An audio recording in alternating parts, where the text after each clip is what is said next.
মোটামুটি নতুন একটা ওয়ার্ড শুনতেছি এখন। নতুন না, মোটামুটি আরও আরও আগের থেকে এই ওয়ার্ডটা শুনতেছি যে নার্সিসিস্ট।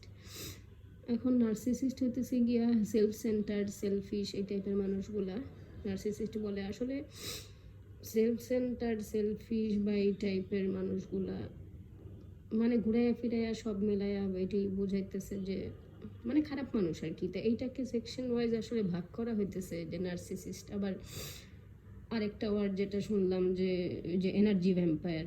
এনার্জি ভ্যাম্পায়ারও তো কি আসলে মানুষদের পজিটিভ এনার্জিটাকে সাক করে তাদের নেগেটিভ এনার্জিটা তাদের মধ্যে ইনজেক্ট করে। এখন আসলে এরা সবই তো খারাপ মানুষ। এনার্জি ভ্যাম্পায়ার, নার্সিসিস্ট এই টাইপের মানুষগুলো তো আসলে খারাপ মানুষদের মধ্যেই পড়ে। এরা সেলফিশ, এরা শুধু নিজেদেরটা বুঝে অন্য কারোটা বুঝতে চায় না, সুবিধা অসুবিধা।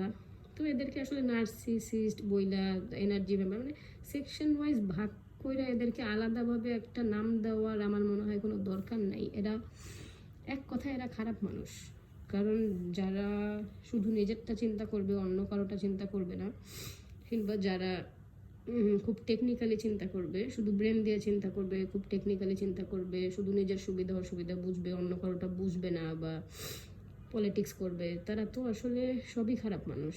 তারা তো নার্সিসিস্ট বললে এটাকে একটা একটা সেকশনের মধ্যে ভাগ করে, বা এনার্জি ভ্যাম্পায়ার বলে, এগুলো কোনো আসলে রোগ না। এগুলাকে আমরা অনেক সময় নাম দিই রোগ। এগুলো আসলে রোগ না, এরা সবই খারাপ মানুষের লিস্টেই পড়ে আসলে।